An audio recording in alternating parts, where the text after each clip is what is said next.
Here's why you can't exterminate us. We're not huddled in one place, we span the galaxy. We need no lords or leaders, so you can't destroy our command.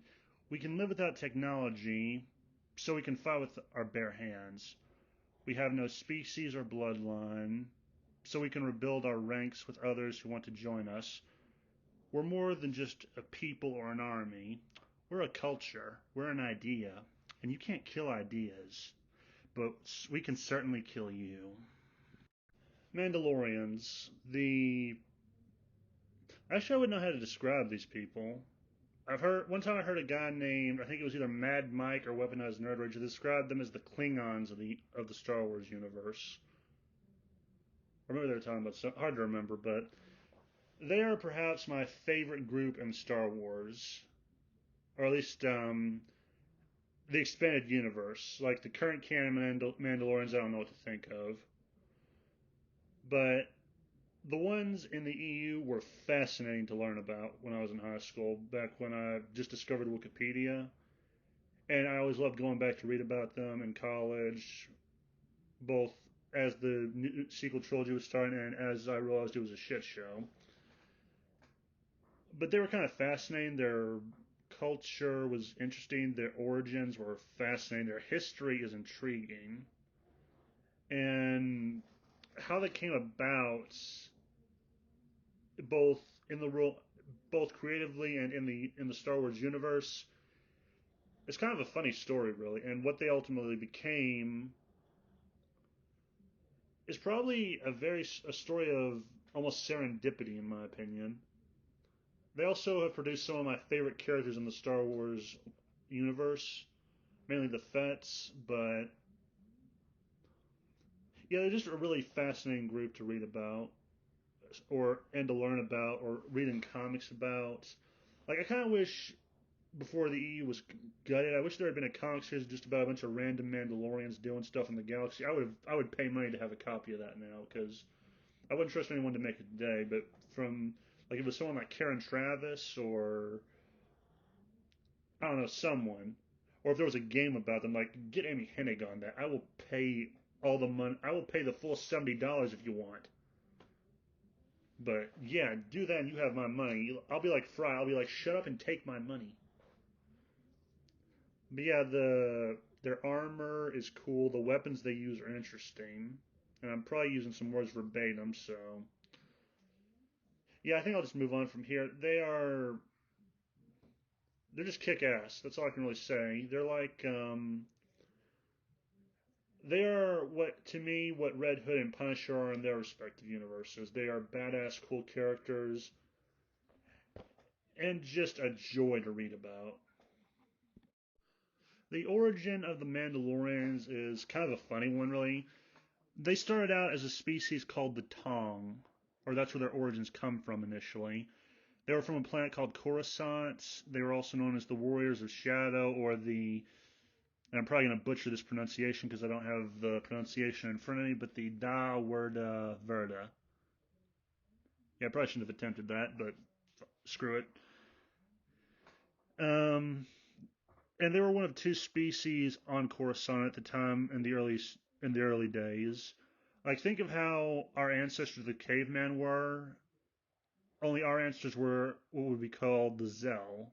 The Zell were the other species on Coruscant, and they and the Tong fought. And they lost and were exiled. And they eventually ended up on I think a moon called Rune. Oh, actually, no, I'm probably pronouncing that wrong as well. But from there, they were led by a guy named Mandalore, I think the first. And another thing was, I think this was also around the time they got their infamous sigil, the Mythosaur skull. They got it after their first leader killed a Mythosaur. I think they brought those things to the brink of extinction, or brought them extinct. I don't really remember. But yeah, they were very Spartan-like, and they were tough. Like I don't want to give up too much about the history of the Tong or the Mandalorians, but if you want, I encourage you to go to Wikipedia and read the Legends version of them, of both the Tong and the Mandalorian, because it is a not fascinating but very intriguing story of how they came to be what they are. ultimately the Tong were going to go extinct. So they had a different idea. They would incorporate people from other species in their ranks. They would later become known as the Mandalorians, and that's about all I really want to delve into their origin. Other than they were called the Tong were a very interesting species to learn about, and they look very I think the Yuze, not Yuze, the Yaoshua. They kind of remind me of them physically in terms of their face, except they don't have the four spike things on their mouth.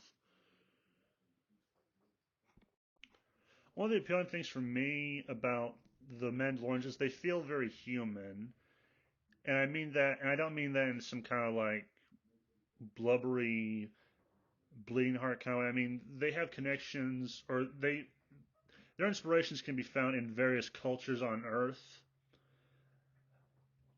Karen Travis, I believe she said they were inspired by the Celts, but you can find other influences on them. A primary one I would see is the Spartans. You can see this kind of in their physical appearance or the armor they wear. And another connection is to the Huns, but they're like the Celts in the fact they have a clan system. And they're like Spartans in how warlike they are, and Hun-like in the way they don't really stay in one place for long. Well, now actually the Hun part I can never really think of a connection myself. That was something that another YouTuber I'll be posting a link to. I think he made that connection. His name was Tad Larkin, really good YouTuber. But yeah, you should really give him check it out. And they're like these three cultures, but combine that with a special forces science fiction kind of artillery, or a science fiction special forces artillery and weapons available to them. And I kind of found this interesting because I loved reading about the Spartans. They were badass back in the day. I mean, there was only 300 of them, and they and a couple more Greeks who stayed at Thermopylae, they did a number on the Persians. Like they wrecked them. Like if you've seen the Mandalorian, you know the scene where Boba Fett puts a lady through a table that they got into a fight with.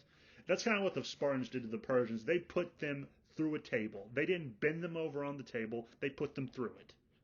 Like they really put them to shame. They were such a handful that the Persians had to send their boss's personal bodyguards to fight them, and even they got slayed. The Celts I don't know so much about. I've heard a little bit of their mythology. I believe Cuchulainn was one of them. And even then, that would be kind of bad, because Cuchulainn was a scary guy to deal with. A bit of a natural disaster of a human being, but that's about it.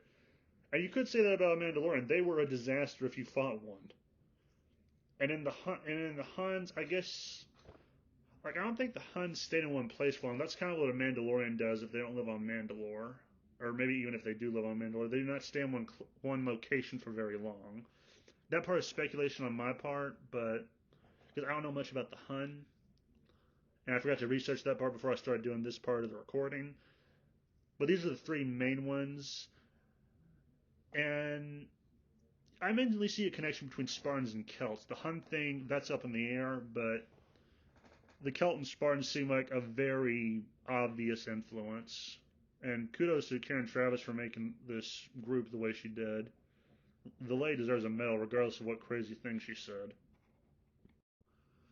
Another comparison you could kind of make to the Mandalorians is there's like three types of, like I don't want to get political on this too much because that would make me know better than certain people online who grasp at straws and try to make connections that aren't there. But in some ways, I can see a similarity between Mandalorians and egalitarians and libertarians, mainly egalitarians. And there was something about like each Mandalorian seems to be on self-reliance. They don't require help from other people, or they don't look for it initially. It seems like they seem more interested in solving a problem themselves as individuals. And back to the egalitarian thing, it does not matter what race, gender, or species you are. Anyone can become a Mandalorian.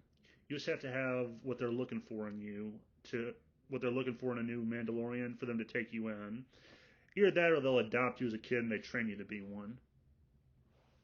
Like, I think I once heard that the guy from KOTOR 1 and 2, the mercenary who used to be a Mandalorian soldier, he said Revan would have been a perfect Mandalorian.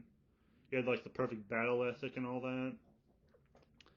So it kind of shows even a Jedi who were, like, you could be a Jedi or whatever, they would still take you in if they thought you were Mandalorian material.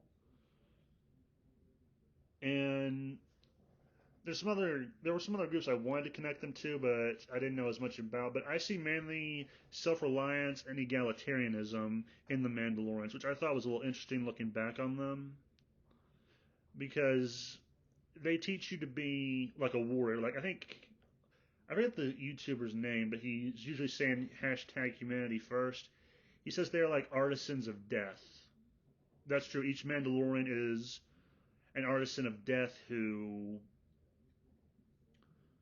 like, each one is skilled and deadly, and I doubt they all need help dealing with their problems. So they're not like the type of people to legislate a problem away. They'll deal with them themselves, which I also like that about them. Going back to them feeling human, another thing is each Mandalorian has a capacity for good or ill. It just depends on the individual Mandalorian. Like, the prime examples I would use are, well, three, alternatively four. Examples of Mandalorians who did good were Jaster Muriel, Jango, and Boba to a certain extent, depending on the job they were doing at the time. As an example of Mandalorians who did ill, I would point to Tor Vizsla and Montrose. Montrose, as a bounty hunter, was vicious. He showed no mercy to his targets that he hunted. And Tor Vizsla, he did not care who he killed in the crossfire. He was a monster. He killed Jango's parents and beat his dad to find out where Jaster was when Jango's father was helping him hide. So yeah, each Mandalorian, they have the capacity for good or evil, which I like. That's kind of like, well, this isn't an exact comparison, but kind of like the Jinn. Each Jinn can either be benevolent or malevolent. And I'm probably using one of those words wrong, so forgive me on that. But and Jaster, he by contrast, he was a reformed murderer. I think he killed someone because his superior officer did something he found morally reprehensible, and it didn't matter why. He came from a puritanical world, and he was exiled from it as a result. But he created the Super Commando Codex. He wanted to reform the Mandalorians. He created the group known as the True Mandalorians. He believed Mandalorians were nothing more than soldiers of fortune who should have a moral code. That's what he believed. So I like to think he was a good man deep down. He may have done some things that were questionable, but I think his heart was in the right place. And another thing was he saved Jango from Tor Vizsla. I think if he was a moderately moral person, he might have just left Jango to die. He offered Jango a chance to survive and to become a Mandalorian himself. Well, a true Mandalorian anyway, which was a faction. Well, I'll get into that later. But yeah, that's the main point I wanted to make with they're morally, like, they were kind of an honorable people, but like each Mandalorian, it's like dealing with a Sith and a Jedi. It just depends on the individual.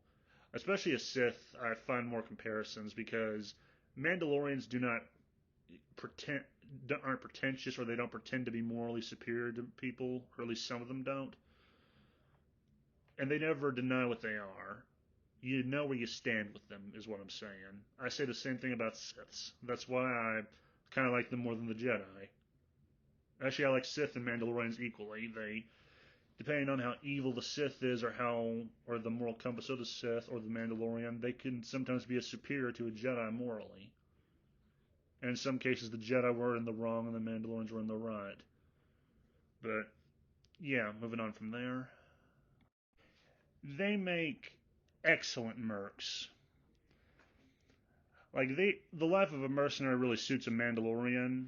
They are trained to be soldiers and warriors at peak, and this is especially true of the true Mandalorians. They were them and Death Watch. They worked best as a mercenary company, just fighting for whoever paid them well.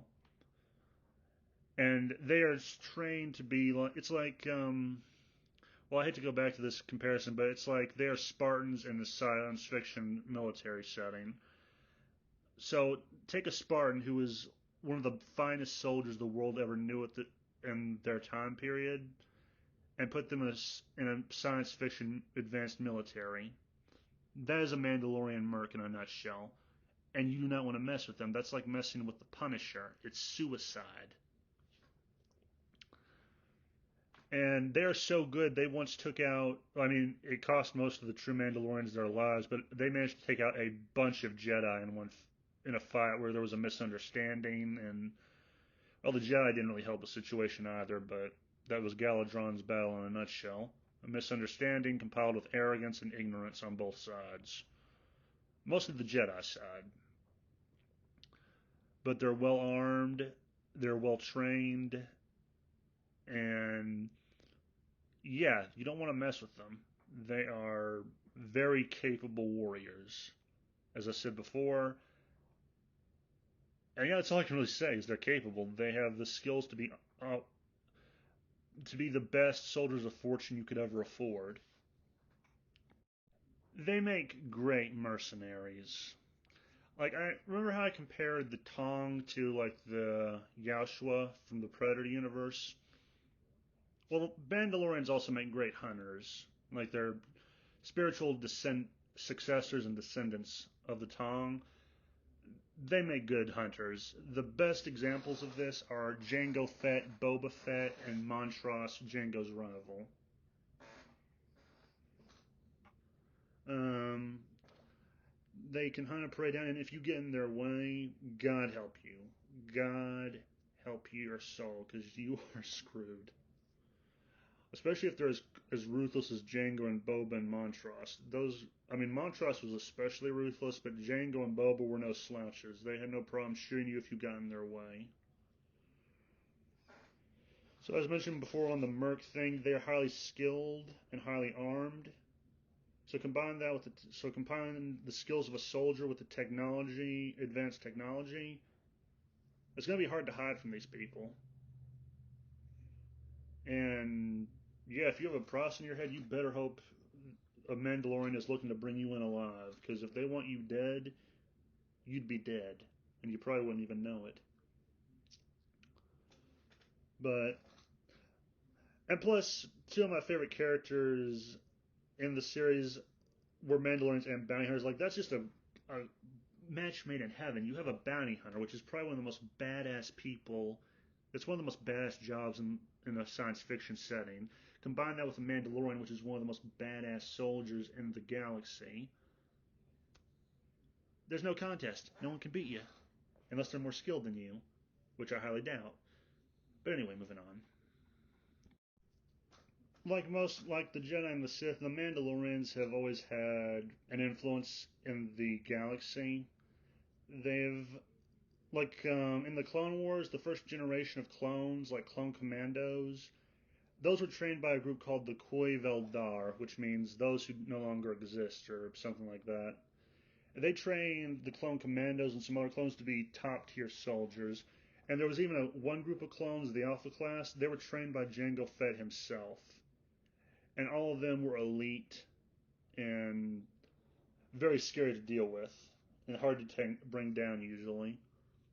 Or at least that's what I was led to believe, so take that with a grain of salt, or enough salt that if Lot saw it, he would probably confuse it for his wife. They were also taught the Mando language, or the Mandoa. I think that's what it's called.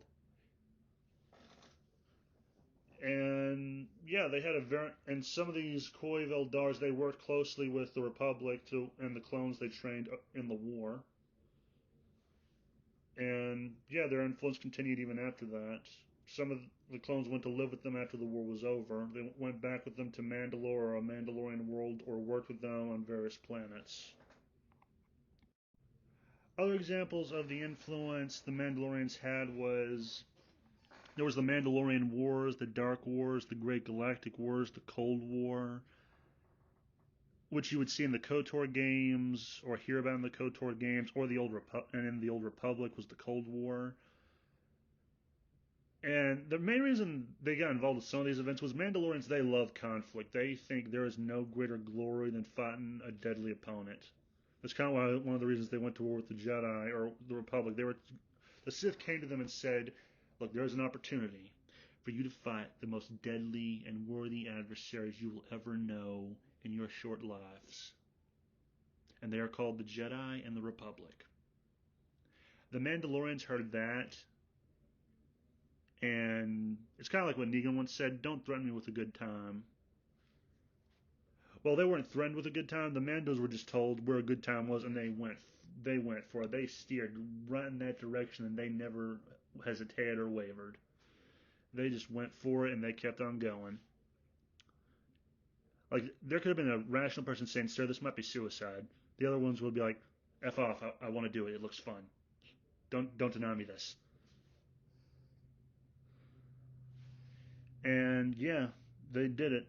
And their influence throughout the wars continued. They would find fame as mercenaries, soldiers of fortune, bounty hunters, or any other job they could get, they would take, and they would have a massive influence on the galaxy.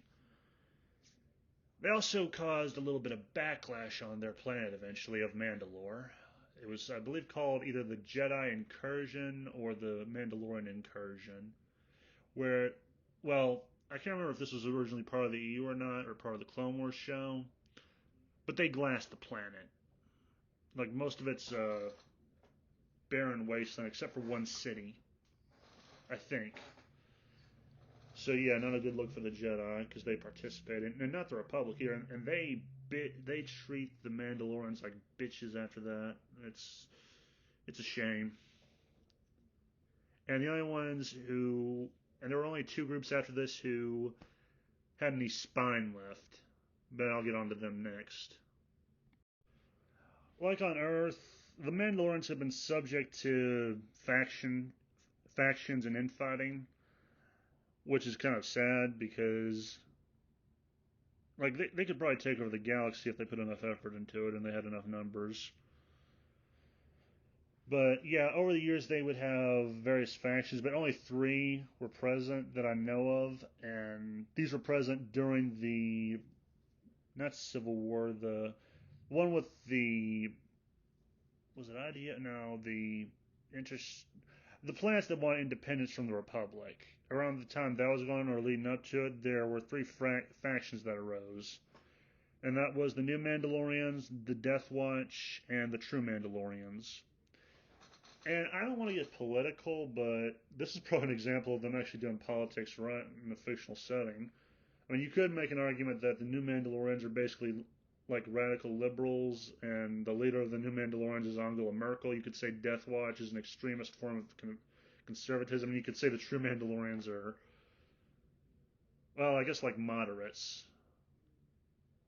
I think, again, I don't want to get too political on that. That was just kind of a joke I heard back in the day that I thought, actually, no, that's kind of true if you, depending on how you look at it. But yeah, they had these factions, and the True Mandalorians, I believe, were the best. This was the faction Jaster Muriel and Jango Fett belonged to. They eventually got wiped out because Death Watch's leader Tor Vizsla was a little coward, and the Jedi were just stupid enough to fall for his trick. And then after Tor died because of Jango, I can't remember if it's his son or just another member of his clan. I think his name was Pre Vizsla. He took over. He was a very scary dude to deal with, and just as insane as Tor. And yeah, they're kind of different from the ones that Jango dealt with back when the True Mandalorians were still alive or were around, because, well, one, the armor's different. They all use the same weapons, except for Pre Vizsla. He has a dark saber as well as the standard weapons that Death Watch uses. And the new Mandalorians are, quite frankly, pussies. Like, they have de-armed themselves. They've given up their fangs willingly. They're all peace, love, and all that. everything can be solved diplomatically. Again, you can probably see where my political comparisons might be coming from, but I'm not gonna labor on that too much. And actually, the new Mandalorians and Death Watch proved to be a detriment for the Mandalorian people, because Death Watch ultimately would take over Mandalore for a time, and yeah, the Duchess who ran the new Mandalorians, she got killed by Maul, who eventually took over Death Watch, and everyone around her either turned out to be traitors or secret. Well, no, they usually turned out to be traitors. And the true Mandalorians were just like a moderate of the two. They believed in doing things their way. That, well, yeah, they weren't trying to be just vicious like Death Watch was. Death Watch under Tor Vizsla believed they could conquer the universe and that they should resume their warlike ways. True Mandalorians and their Super Commando Codex just said, no, we don't have to do that. That's unnecessary. And it was more of like, if you find a cause, then stick to it. If you believe in it, um, I don't remember the exact words of the Super Commando Codex, but yeah, that was kind of them in a nutshell. They were more like honorable mercenaries. Death Watch were just conquering hordes who wanted to take over everything, and the new Mandalorians are just, they're wusses. What else can I say? They are wusses who didn't accomplish anything. They turned out to be the most useless group the Mandalorians would ever know. The Mandalorian armor, like as I said before, Mandalorians are artisans of death. The main thing about them is their armor is like a main weapon in a sense. That is the main utility that they have, and each one customizes it to their own liking and their own style. And there are three purposes for the Mandalorian armor. The wearer is protected from the majority of blaster fire, and the armor is made of actual Mandalorian iron, which could deflect blaster bolts and made it lightsaber resistant. Two, the helmet almost always possessed a T-shaped visor and a sophisticated heads-up display or HUD. And three, Mandalorian warriors decorate their armor to reflect personal accomplishments, clan affiliations, or simply personal preference. They often repainted their armor to reflect rank, clan, and possibly the current terrain. They were also known to paint their armor in traditional colors that represent specific causes the individual might currently be undertaking. The color, however, did not always have a specific meaning. Sometimes they were just colors that the particular Mandalorian liked. Some Mandalorians wore pieces of armor to honor relatives, both dead and alive. As of the Clone Wars, these colors were known to have significance. Gray equals mourning a lost love, one, I think. Red, honoring a parent. Black, justice. Gold, vengeance. Green, duty. Blue, reliability. Orange, a lust for life. And white, a new start. As mentioned before, the Mandalorian armor usually was more essential than the weapons they actually carried, like blaster rifles and pistols and lightsabers. That wasn't as essential to them being able to be skilled or equipped heavily. Usually the armor would be modified with certain equipment and weapons that could be used without pulling a trigger. One was a grappling line, a rangefinder, which is that antenna thing you'll normally see on their helmets, a flame projector, wrist rockets, wrist lasers, whipcord throwers, retractable wrist blades, saber darts, a Z6 jetpack, and a JT-12 jetpack.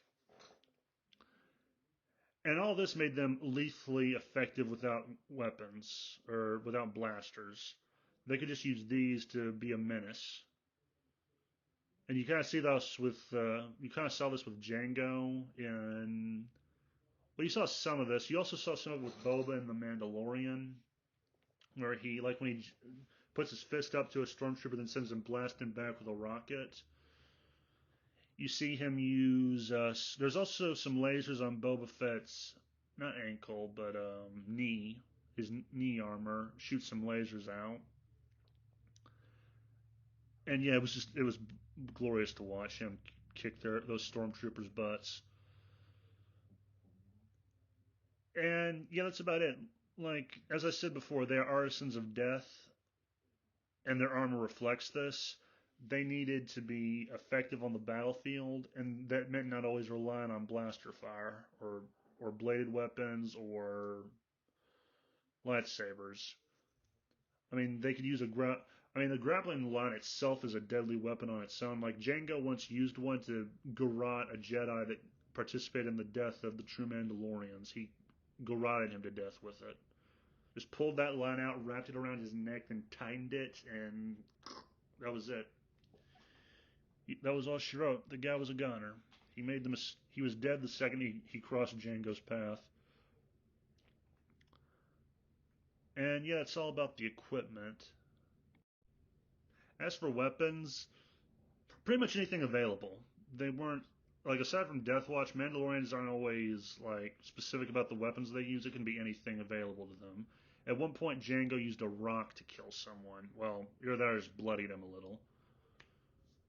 Like any, it's kind of hard. It's not. I don't think it's common for them to have like a mandatory weapon that they use. Death Watch had that with the West Star 35s and a Mandalorian carbine, but that was during the Clone Wars.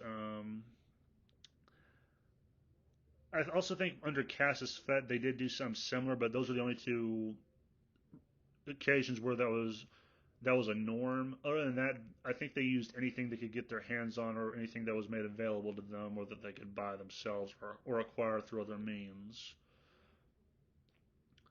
And this kind of just goes back to why I think they're badasses is that it doesn't matter what weapon you give them, they will be deadly and effective in it as a soldier under your employer or under your employ.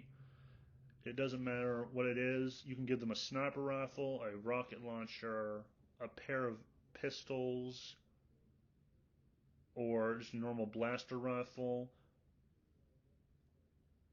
Or they'll use like a poison dart, or just or a thermal detonator. Again, it doesn't matter. They will find a way to kill you somehow. They are proficiently deadly. It's their craft. They hone it, and they spend their lives perfecting it.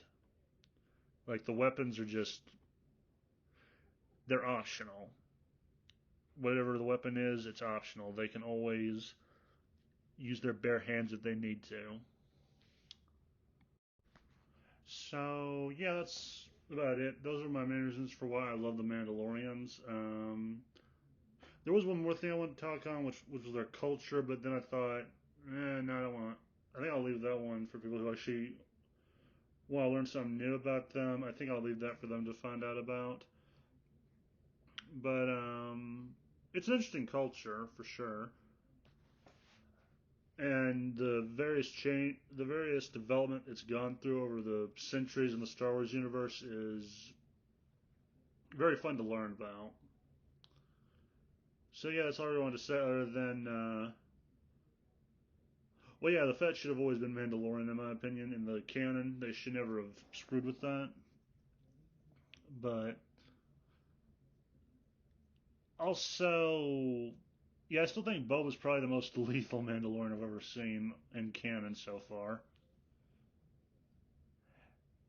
And although I would like to correct one thing, while the Mandalorians may not have a specific choice in weapon, they have used various weapons over the years that can normally be pinned down, like a West Star 34, West Star 35, the gun Boba uses. I forget what the rifle's called.